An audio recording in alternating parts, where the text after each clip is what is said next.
जय हिंद दोस्तों, आप सभी का स्वागत है हमारे यूट्यूब चैनल एजुकेशन अड्डा विद बीके सर में। तो आज हम लोग डिस्कस करेंगे जो आज न्यूज एनालिसिस है, तो उसी से संबंधित है। तो देख लेते हैं कौन कौन सा न्यूज हम लोग डिस्कस करेंगे। तो सबसे पहले ये है कि देख लीजिए, ट्रंप इम्पोज 25% टैरिफ, यानी कि 25% टैरिफ जो है ट्रंप के द्वारा इम्पोज किया गया है, उसी से संबंधित है ये।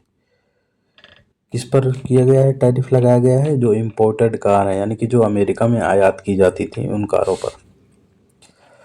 तो उसी से संबंधित खबर है। तो खबर ये है कि अमेरिका के राष्ट्रपति डोनाल्ड ट्रंप ने आयातित वाहनों पर 25% का टैरिफ लगाने की घोषणा की है।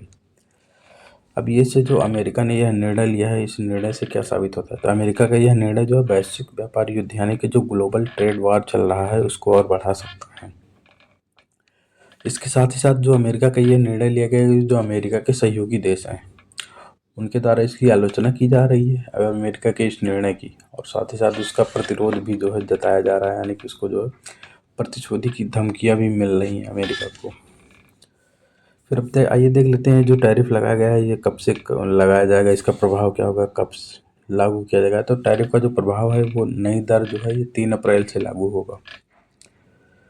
तभी हम कुछ समय पहले 2 अप्रैल को भी चर्चा में था कि 2 अप्रैल से जो है ट्रंप शासन जो है उन देशों पर जो है रेसिप्रोकल टैरिफ लगाएगा, यानी कि रेसिप्रोकल मतलब प्रतिशोधी टैरिफ, मतलब ऐसे देशों के साथ जो है 2 अप्रैल से वो टैक्स लागू करने वाला है जिन देशों के साथ उसका व्यापार घाटा अधिक है। तो भारत के साथ भी उसका व्यापार घाटा अधिक है। तो 2 अप्रैल से जो है अभी तो बात की गई है कि मतलब लगाया जाएगा टैक्स। तो ये टैरिफ स्टील, एल्यूमीनियम और मैक्सिको, कनाडा और चीन से आयातित वस्तुओं पर लगाए गए मौजूदा शुल्क से अतिरिक्त है, उसके अतिरिक्त है, यानी कि जो टैक्स 25% लगाया गया है टैरिफ, ये जो भी कुछ हाल ही में कुछ समय पहले स्टील और एल्यूमीनियम, इसके साथ साथ देशों में देखा जाए तो मैक्सिको, कनाडा और चीन से आयातित वस्तुओं पर लगाया गया था, उसके अलावा इसको और लगाया जाएगा। भाई ये देख लेते हैं हम लोग अमेरिका का जो ऑटो आयात डेटा है 2024 उसके बारे में। तो 2024 में अमेरिका ने 474 बिलियन डॉलर मूल्य के ऑटो उत्पाद का आयात किया, जिसमें से सिर्फ 220 बिलियन डॉलर यात्री वाहन शामिल हैं। इसके प्रमुख आपूर्तिकर्ता देश कौन कौन से हैं? इसके आपूर्तिकर्ता देश हैं मैक्सिको, जापान, दक्षिण कोरिया, कनाडा, जर्मनी, जो वाहनों से आयातित से संबंधित है उसमें। फिर अब देख लेते हैं जो ट्रंप प्रशासन जो अभी देखिए बैक टू बैक एक एक टैरिफ लगाया जा रहा है, तो उसका क्या उद्देश्य है? तो टैरिफ लगाने का पीछे जो ट्रंप सरकार का उद्देश्य है उसको देख लेते हैं। तो टैरिफ को राजस्व बढ़ाने के लिए, यानी कि जो वहाँ का राजस्व है उसको बढ़ाने के लिए, और उनके कर कटौती वादों को जो उन्होंने चुनाव के समय किया था कि जो अमेरिका के ऊपर जो टैक्सेस जो है कम किया जाएगा, तो जब टैक्सेस कम किए जाएंगे तो उसकी जो है आपूर्ति तो कहीं ना कहीं से करना पड़ेगी। भाई एक खर्चा अगर हम एक जो है हम अपना जो कमाई का साधन छोड़ रहे हैं तो उसके लिए हमको भाई हमारा साधन तो होना चाहिए कुछ ना, तो उसी के लिए टैरिफ लगाया जा रहा है। तो वही कहा गया है कि जो टैरिफ को राजस्व बढ़ाने के लिए लगाया जा रहा है और उनके जो कर कटौती वाले वादे को पूरा करने का माध्यम बताया जा रहा है। फिर अमेरिकी औद्योगिक क्षेत्र को पुनर्जीवित करने का भी प्रयास बताया जा रहा है टैरिफ के माध्यम में। उनका मानना है कि इससे अमेरिका में नौकरियों और संपत्तियों की रक्षा होगी, यानी कि वो जो है नहीं यूएसए फर्स्ट पॉलिसी, वहाँ का कि अमेरिका की जो है प्रथम नीति इसको कहा जाता है। आईआर में आप लोग पढ़ते होंगे, तो उससे प्रभावित है ये। फिर अब इसके जो नकारात्मक प्रभाव हैं देख लेते हैं टैरिफ का, उसका क्या है। तो विशेषज्ञों के मानना है कि जो कीमतें बढ़ेंगी उससे मांग में कमी आएगी। फिर वैश्विक ऑटो उद्योग पहले से ही अनिश्चितता का सामना कर रहा है, उसमें अब मांग में भी कमी आ जाएगी। फिर ट्रंप की ये जो त्वरित टैरिफ घोषणाओं से स्थिति और भी खराब हो सकती है, इसका ये मानना है। संभावित है, ये जरूरी नहीं कि हो, लेकिन संभावना व्यक्त की जा रही है। तो पहली खबर ये रही ट्रंप के द्वारा जो 25% टैरिफ लगाया गया था। अब दूसरी खबर, एक खबर हम लोग आज और देख लेते हैं। राज्यसभा के जो चेयरमैन उसमें दल बदल विरोधी, वो विशेषाधिकार से संबंधित है। तो देख लेते हैं क्या खबर है। तो राज्यसभा के chairman reject Jairam privilege notice against Amit Shah.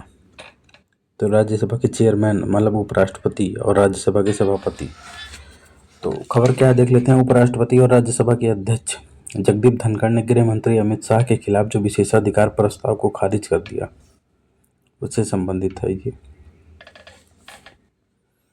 तो धनखड़ ने कहा है कि यानी जगदीप धनखड़ जी ने कहा कि विशेषाधिकार के जो हनन का मुद्दा है वो एक गंभीर मुद्दा है और इसको मतलब हल्के में नहीं लिया जाना चाहिए। इसमें कहा जब जो किसके खिलाफ आया था, जो अमित शाह के खिलाफ आया था, तो उन्होंने कहा कि सदन लोगों की प्रतिष्ठा को धूमिल करने का मंच नहीं होगा कि मतलब किसी के भी खिलाफ ले आया जाए।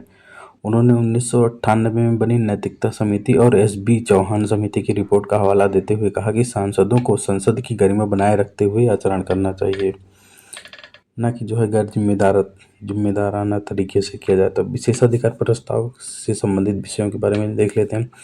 तो यह संसदीय विशेषाधिकारों के कथित उल्लंघन के संबंध में सदन के पीठासीन अधिकारी से किया गया एक औपचारिक अनुरोध होता है, जो कि होता है। तो यह जब भी लाया जाता है एक मंत्री के द्वारा, यानी कि मंत्री के खिलाफ ही लाया जा सकता है विशेषाधिकार प्रस्ताव, जो कि संसदीय विशेषाधिकारों के उल्लंघन के संबंध में होना अनिवार्य है। तो सबसे पहले देख लेते हैं विशेषाधिकार प्रस्ताव कब लाया जा सकता है, जब संसदीय विशेषाधिकारों का उल्लंघन होता है। किसके खिलाफ? केवल मंत्री के खिलाफ लाया जा सकता है।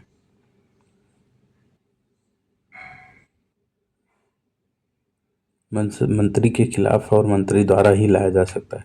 तो संसदीय विशेषाधिकार व्यक्तिगत और सामूहिक रूप से संसद सदस्यों द्वारा प्राप्त कुछ अधिकार होते हैं ताकि वो जो अपने प्रभावी रूप से अपने कार्यों का जो है निर्वहन कर सकें। फिर इनमें से किसी भी अधिकार की अवहेलना विशेषाधिकार का उल्लंघन कहा जाता है। यह संसदीय कानूनों के तहत दंडनीय अपराध है। इसका मकसद प्रायः संबंधित मंत्री की निंदा करना ही होता है और कुछ बहुत विशेष होता है। स्पीकर की लोकसभा में और राज्यसभा में राज्यसभापति की अध्यक्ष की भूमिका होती है। तो स्पीकर और राज्यसभा अध्यक्ष विशेषाधिकार प्रस्ताव की जांच करने का पहला स्तर होता है।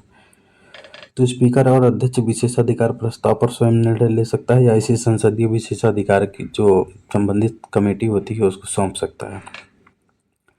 यदि स्पीकर या सभापति प्रासंगिक नियमों के तहत सहमति देता है तो संबंधित सदस्य को एक संक्षिप्त वक्तव्य देने का अवसर भी मिलता है। तो आइए देख लेते हैं विशेषाधिकार प्रस्ताव का क्या अर्थ है, कैसे क्या है। तो विशेषाधिकार प्रस्ताव जो है प्रिविलेज मोशन इसको कहते हैं, वह औपचारिक प्रक्रिया है जिसके तहत किसी सदस्य के द्वारा किए गए उल्लंघन को सदन के संज्ञान में लाया जाता है। यानी कि सदस्य में मंत्री और वैसे सदस्य दोनों होते हैं, लेकिन लाया मंत्री के द्वारा ही जाता है। पीछे करेक्ट कर लीजिएगा, हमने बोल दिया था वहाँ पर कि जो है केवल और केवल मंत्री के लिए ही लाया जाता है। तो जिसके तहत किसी सदस्य द्वारा किए गए उल्लंघन को सदन के संज्ञान में लाया जाता है। यह उल्लंघन व्यक्तिगत या सामूहिक रूप से संसद या उसके सदस्यों के अधिकारों की अवमानना के रूप में देखा जाता है। यानी विशेषाधिकार प्रस्ताव जो होता है वो भारतीय संसदीय व्यवस्था में एक सशक्त माध्यम है जो संसद के अधिकारों की रक्षा करता है। तो विशेषाधिकार प्रस्ताव का क्या उद्देश्य होता है, तो इसमें देख लेते हैं। चाहे बना दिया गया है, इसको हमने मतलब कंटेंट में आपको दे दिया गया। यानी विशेषाधिकार जो प्रस्ताव होता है उसका उद्देश्य क्या होता है,